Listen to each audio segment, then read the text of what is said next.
And welcome back to the Quality Challenges episodes series of State of Decay 2. So today, let's go ahead and throw up the challenge goals. Throw those up.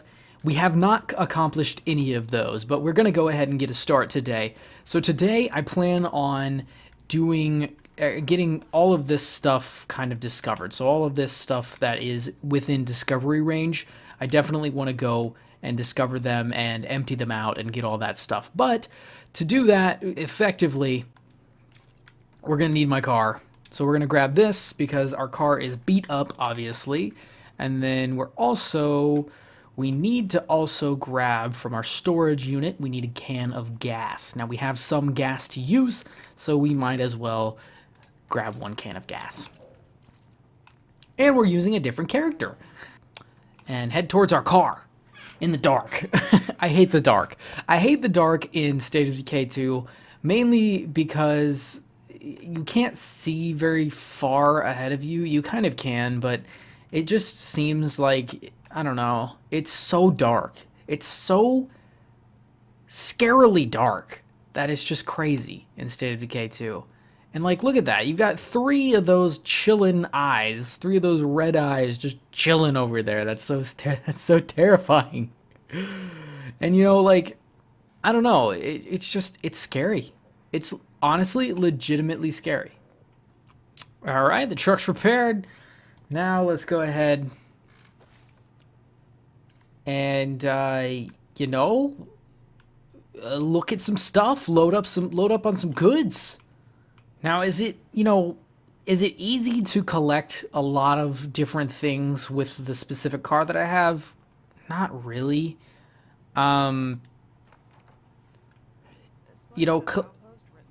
Collecting these resources is going to be interesting because I'm going to have to take multiple trips, obviously. So there's going to be multiple trips in terms of collecting everything in the resources. And also just trying to find some big cars that I can take. A lot of different things. So vans are going to be super accessible to me. I'm really hoping to get a couple of vans in my inventory, and those are the type of things that I'm going to level up, as well as getting all of this extra stuff. So this diamond encrusted pendant that I'm getting, that takes up some space in the old inventory. So it does kind of suck because I do end up using a lot of my stuff. But yeah, so it's going to be interesting because I'm going to have to keep putting stuff in the truck, getting back in the truck, going home, and depositing all of it at the home, obviously. But there is a lot of good stuff here. Like high value tier stuff. So we could definitely do something with all this high value tier stuff. It's really nice. It's going to be a pretty slow process in terms of collecting all this stuff and putting it, collecting every single thing that I can. And even though this is already almost full of crap. What's nice about clearing these places out and doing this stuff is that it just makes it so much easier for me to not have to come back to these places. I could just take all the stuff that I need, leave, and never come back. So it's nice when I move. Alright, that's the sad part about this. I'm going to have to go back to my truck because there's a lot of stuff here that I definitely can't hold, and I need to hold it, so I need to go place all this stuff away. Put it all away. The cars don't show up on the map or show up as anything. You know, when you clear them, they don't show up as being cleared or anything like that. And there's usually toolkits inside these and apparently weapons. So that's actually really, really cool. I really love just searching those. So it's going to be interesting trying to search a couple of those. That zombie is going to hear this.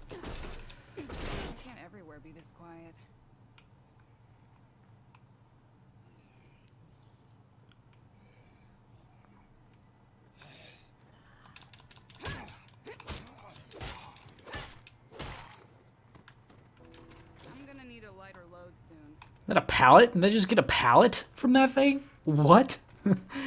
It's going to be interesting, too, because I'm going to loot everything on this map, so I have a chance at finding, like, a crap ton of resources, things that I probably have never seen before.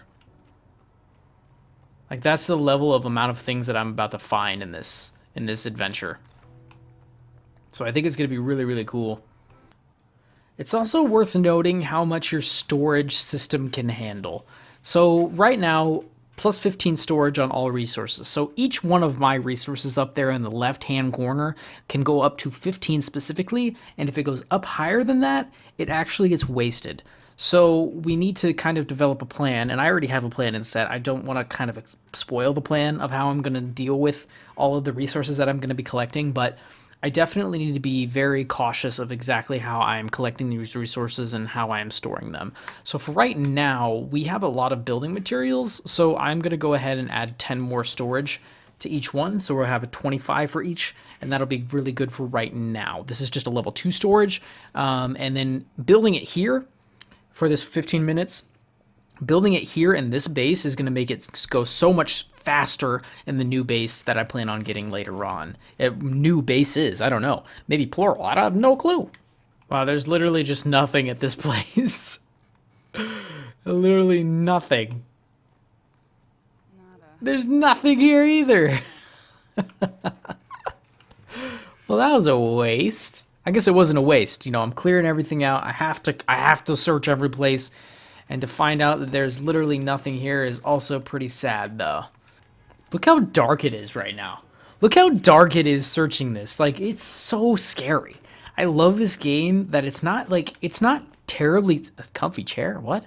It's not terribly scary in the sense that it's just, like, terrifying, like an Outlast or, like, another game that's, you know, intended to be jump scare horror type. This is more of just a genre of horror. Whoa, a genre of horror. There, you know, there's certain parts of this game, yes, that are actually like kind of scary, but then again, there are other parts of this game that are more of just it's the world that it's in. It's not necessarily that this world is creating jump scares for you. It's the world that like the jump scares that it actually creates are because of the world, because of the fact that the world itself exists. So it's really, really cool. I love this game. You know, it's really fun, and it's got a lot of good qualities. Wow, his head went really far. That's his head. Body. That's pretty good. So I am full. I was unable to do what I need to do, so I'm very full. I have a lot of rucksacks. Cars filled up basically, and now I need to go home and deposit all of this stuff, and I think we need to click on a new character. I think a new character is in order to go discovering. We'll have to come all the way back out here for like a couple things, but then we can start moving into the main town area next to the Scroungers. One good note about State of Decay 2 is that I wanted to talk about quick is always make sure they never have a gun on them. Always make sure they never have guns. So if you need a gun for the certain character, take a gun out, use it up, put it back when you switch characters, because if you leave characters with weapons, they will fire them and they won't just smack stuff. If you're leveling up to be good fighters, they're good at smacking stuff anyways. Don't let them do the shooting if it's unnecessary. If they have a silenced weapon, okay, that's okay, but you're gonna attract so many more zombies than you need to if you just give them weapons, and versus if you don't give them weapons and you just make them smack stuff. It's just make sure to always let them smack stuff. It's just better. It's just so much better. The place that we need to go next, or the place that we weren't able to actually fully loot up, there's going to be a problem there. We've got a certain bloater, so we're going to equip this. I don't know, does it have any ammunition? It has 5 bullets. 5 bullets is plenty bullets for what we need to do. It's also becoming daytime. But if I go on the map, see this? There's a bloater over here. And if he is awake, I don't want to run him over, because obviously if I run him over, my car will be entrenched in disgustingness, and I don't want to be full of disgusting. But I may have to deal with that in a specific manner, as in shooting him. So we'll see if he's part of this cult following up here. Then maybe.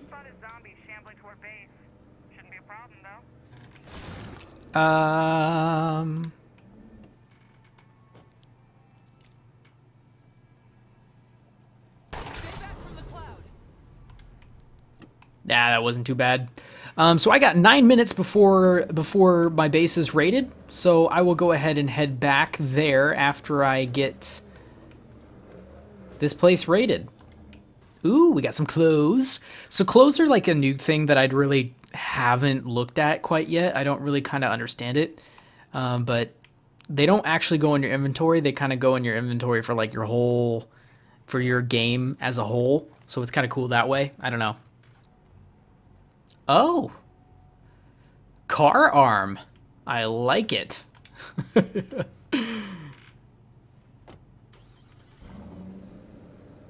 I think this zombie has assimilated into the inside of my car, which is really cool. You know, I love the immersion. You know, zombie car. I love how everything can kind of turn into a zombie.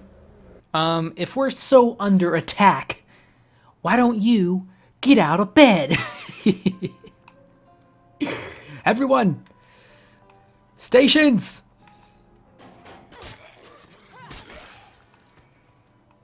We did it, guys. We did it. Look at all those active effects that are so nice. Look at that. I'm loving it. That's so nice. Hell yeah. Oh, we got a zombie. You a crawler? Yep. Gotta make sure we keep the zombies around the base low. This guy, he's just gonna stay there for now. Zombies do be kinda whack though. Oh, there's more of them. You know what? I think I can deal with that pretty easily. I have a solution. You know, there's a solution. It's in my head right now. And the solution is telling me, hey, Absolute Quality, drive your car over there. You know, just drive your car and do a little bit of this. Don't you do it. That's taken care of. Little bit of that. Little some, you know? Oh. You know, a little some right there. So I think that's going to go ahead and do it for our little zombie adventure. Thank you guys for watching. I hope you guys enjoyed. If you did, go ahead and leave a like. And we will see how long we can last in this hell zone.